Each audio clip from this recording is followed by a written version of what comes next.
Hello everyone, welcome to study I Q. So इस video lecture में हम एक बहुत ही इंपॉर्टेंट टॉपिक पर डिस्कशन करेंगे। ये टॉपिक है China's war on particulate air pollution is causing more severe ozone pollution. यहाँ दो प्रकार की एक स्थिति चाइना में देखी गई है। पहली स्थिति ये है कि चाइना में जब एयर पोल्यूशन, जो वायु प्रदूषण जब बढ़ा, वो मेनली इसलिए बढ़ा क्योंकि जो पर्टिकुलेट एयर पोल्यूशन है, जो हम ये कहेंगे जो पर्टिकुलेट एयर पार्टिकल्स हैं, जैसे जो छोटे छोटे कण हैं, छोटे छोटे कण हैं जैसे PM 2.5, पर्टिकुलेट मैटर 2.5 साइज़ के हिसाब से ये जो पर्टिकुलेट मैटर्स होते हैं या फिर ये जो छोटे छोटे कण हैं, इनको अलग अलग कैटेगरी में रखा गया है। तो पर्टिकुलेट मैटर 2.5 चाइना में काफ़ी रिस्पॉन्सिबल थे एयर पॉल्यूशन के लिए।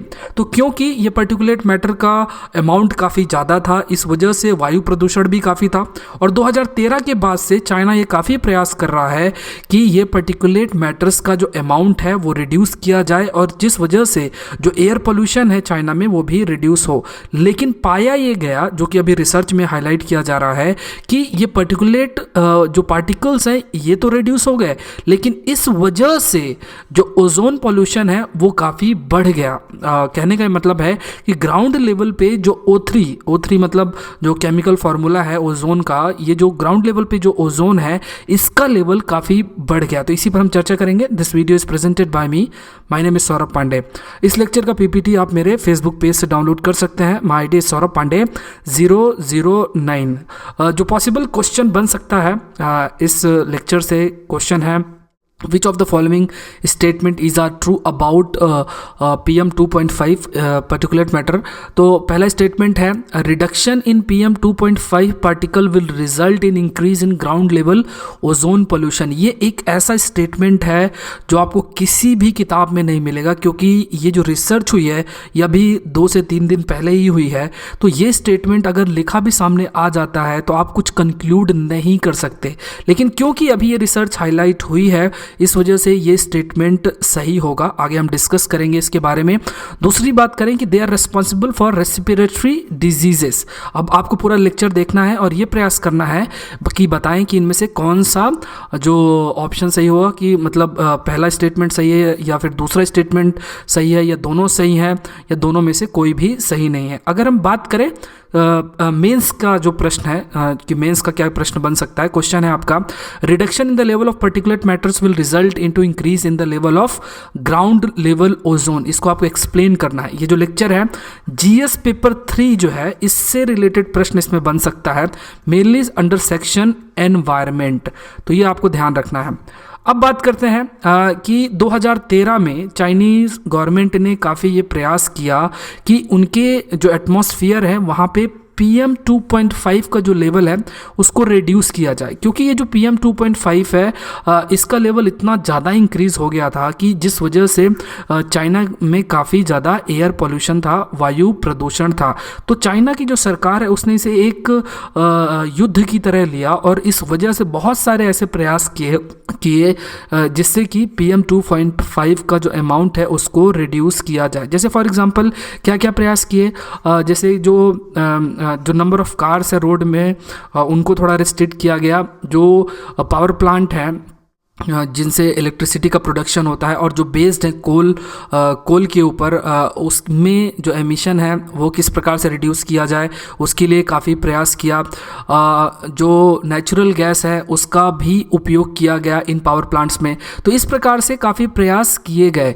5 साल में जो प्रयास हुए हैं, इस वजह से जो ईस्टर्न चाइना का जो पोर्शन है वहाँ पे लगभग 40% जो अमाउंट है PM 2.5 का वो रिड्यूस हो गया है।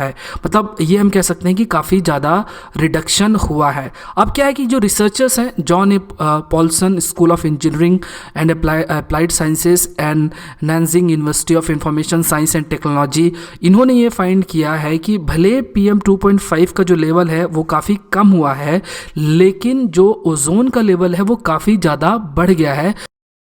अब अगर बात की जाए ओजोन की, तो ओजोन सिंपल सा क्या है, O3। अब ओजोन दो जगह पे प्रेजेंट है, एक जगह हमारे लिए काफ़ी बेनिफिशियल है और दूसरी जगह पे ये काफ़ी हमारे लिए हार्मफुल है। अगर जैसे फॉर एग्जांपल ट्रोपोस्फियर, जो कि हमारे एटमॉस्फेयर की एक लेयर है जहाँ पे सारी जो एटमॉस्फेयर है वो प्रेजेंट है, इसके ऊपर जो एक लेयर है जिसे हम कहते हैं स्ट्रेटोस्फियर। तो स्ट्रेटोस्फियर का जो लोअर लेवल है वहाँ पे ये ओजोन प्रेजेंट है और ये ओजोन हमें यूवी रेस से बचाती है। अब जो ओजोन या O3 अगर ग्राउंड में प्रेजेंट है, मतलब अगर ट्रोपोस्फियर के लोअर लेवल पे प्रेजेंट है, तो ये हमारे लिए हार्मफुल है। ये एक तरीके से एक पॉल्यूटेंट है जिसकी वजह से पॉल्यूशन कॉज हो सकता है।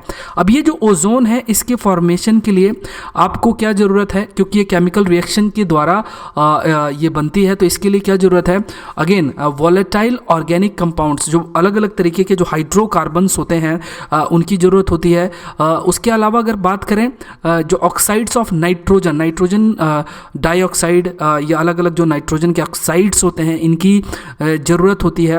और ये नाइट्रोजन डाइऑक्साइड और ये जो वॉलेटाइल ऑर्गेनिक कंपाउंड्स हैं ये आपस में रिएक्ट करते हैं और सन के प्रेजेंस में रिएक्शन होता है और फिर ओजोन का फॉर्मेशन होता है, मतलब O3 का फॉर्मेशन होता है।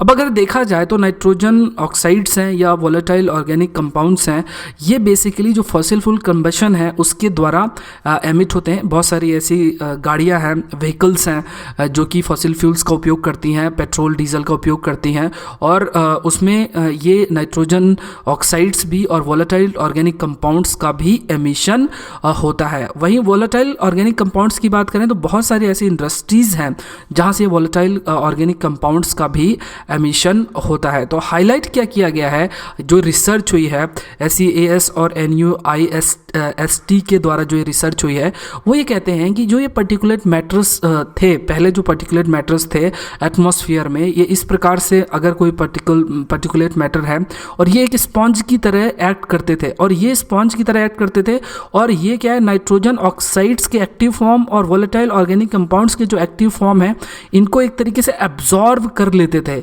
जैसे स्पंज जो है पानी को सोख लेता है। इसी प्रकार से इन एक्टिव फॉर्म नाइट्रोजन ऑक्साइड्स के और वॉलेटाइल ऑर्गेनिक कंपाउंड्स के इन सारे कंपाउंड्स को ये क्या एक स्पंज की तरह अपने ऊपर सेटल कर लेता था।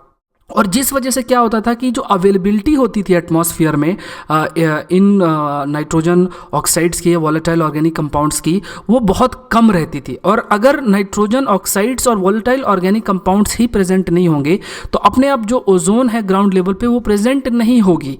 लेकिन क्योंकि चाइना ने इतने सारे जो स्टेप्स लिए हैं और उस स्टेप्स की वजह से वहाँ के जो एटमॉस्फेयर है वहाँ पे PM2.5 का लेवल बहुत कम हो गया। तो ऐसे पार्टिकल्स वहाँ के एटमॉस्फेयर में नहीं है। इस वजह से नाइट्रोजन ऑक्साइड्स और वॉलेटाइल ऑर्गेनिक कंपाउंड्स का जो लेवल है वो काफ़ी बढ़ गया है। तो कहने का मतलब है कि अगर वहाँ के एटमॉस्फेयर में नाइट्रोजन ऑक्साइड्स और वॉलेटाइल ऑर्गेनिक कंपाउंड्स का लेवल काफ़ी ज़्यादा होगा तो इससे क्या देखने को मिल रहा है कि जो ओजोन का लेवल है, ग्राउंड ओजोन का लेवल है, वो काफ़ी बढ़ता चला जा रहा है।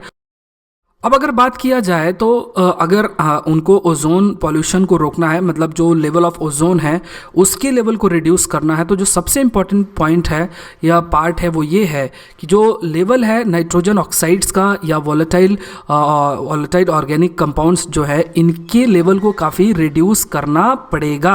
तो इसके लिए काफ़ी सारा प्रयास करना पड़ेगा। जैसे फॉर एग्जांपल इनके जो सोर्सेस हैं, जैसे हमने डिस्कस किया कि जो फॉसिल फ्यूल कंबशन होता है उससे ये रिलीज़ होते हैं या एमिट होते हैं, या कई सारी इंडस्ट्रीज़ हैं उन इंडस्ट्रीज से ये वॉलेटाइल ऑर्गेनिक कंपाउंड्स एमिट होते हैं, तो वहाँ पे कुछ रेगुलेशन लाना पड़ेगा। अगर वहाँ पे रेगुलेशन लाया जाएगा तभी इनका लेवल कम होगा। अगर इनका लेवल कम होगा तभी जो है जो ओजोन का पॉल्यूशन है वो रिड्यूस होगा। तो कहने का मतलब है आप PM2.5 को तो रिड्यूस कर रहे हैं लेकिन ओजोन पॉल्यूशन इंक्रीज कर रहे हैं। तो अभी प्रयास जो चाइना को करना है वो ये है कि PM2.5 को लेवल भी रिड्यूस करे और ओजोन पॉल्यूशन को भी रिड्यूस रिड्यूस करे। तो ये टॉपिक काफ़ी इम्पॉर्टेंट हो जाता है क्योंकि कई सारे चैलेंजेस आते हैं सरकार के सामने भी, और जो कम्युनिटी है, साइंटिफिक कम्युनिटी, उनके सामने भी एक चैलेंजेस आते हैं क्योंकि आप एक प्रयास करते हो तो नया सामने चैलेंज आ जाता है। तो ये बहुत बड़ा चैलेंज है, आप प्रयास कुछ और कर रहे हो, एक नई प्रॉब्लम क्रिएट हो गई। और हो सकता है जैसे हम भी काफ़ी प्रयास कर रहे हैं, क्योंकि अगर दिल्ली की बात करें या दूसरी जगहों की बात करें तो वहाँ भी PM 2.5 का लेवल काफ़ी ज़्यादा है। हम प्रयास करें कि इसको रिड्यूस किया जाए और वहाँ ओजोन का लेवल काफ़ी बढ़ गया। तो चाइना की रिसर्च हमारे जो साइंटिस्ट हैं उनके लिए भी काफ़ी हेल्पफुल होगी, हमारे पॉलिसी मेकर्स हैं उनके लिए भी काफ़ी हेल्पफुल होगी। तो ये प्रश्न देख लेते हैं जो हमने वीडियो की स्टार्टिंग में देखा था। तो पहला स्टेटमेंट अगर देखें तो हम ये कह सकते हैं कि सही स्टेटमेंट है, और दूसरा अगर देखें स्टेटमेंट तो ये भी काफ़ी सही स्टेटमेंट है। PM 2.5 के द्वारा कई सारी रेस्पिरेटरी डिजीजेस भी होती हैं। तो इसका जो आंसर है 1 और 2। मेंस का प्रश्न भी अगर इस वीडियो को आप ध्यान से देखें तो हमने मेंस का भी प्रश्न इसमें डिस्कस ही कर लिया है इन जर्नल की। Reduction in the level of particulate matter will result in increase in the level of ground level ozone. तो यहाँ पे जो आपको ध्यान रखना ये है कि आप प्रयास कर सकते हैं कि ब्लॉक डायग्राम बना के भी एक्सप्लेन किया जा सकता है, कुछ इंट्रोडक्शन दे दे, क्योंकि 10 मार्क्स में आएगा तो आपको 150 वर्ड्स में लिखना है इस प्रश्न को। तो यहाँ पे आप ब्लॉक डायग्राम का उपयोग कर सकते हैं। वहाँ पे आप बताइए कि अगर PM 2.5 जो है वो एक स्पॉन्ज की तरह एक्ट करता है, और ये जो स्पॉन्ज होता है ये क्या है कि काइंड ऑफ एब्जॉर्व करता है जो ये रेडिकल्स होते हैं नाइट्रोजन ऑक्साइड्स के या वोलेटाइल ऑर्गेनिक कंपाउंड्स के, उनको एब्जॉर्व करेगा, जिस वजह से उसकी अवेलेबिलिटी कम होती है। ये जो NOx और ये वोलेटाइल ऑर्गेनिक कंपाउंड्स की अवेलेबिलिटी कम होगी। और यही सारे पॉइंट्स बताते हुए कि अगर ये नहीं होंगे तो अगेन इनकी अवेलेबिलिटी होगी, फिर ओजोन का फॉर्मेशन होगा। तो ये सारे पॉइंट्स को आप एक्सप्लेन कर सकते हैं। जब हम एक्सप्लेन कहते हैं तो इसका मतलब है कि आपको इसी स्टेटमेंट को एक्सप्लेन करना है, ये जो लिखा हुआ है। सो आई होप ये वीडियो लेक्चर आपके लिए हेल्पफुल होगा। Thank you for watching the video.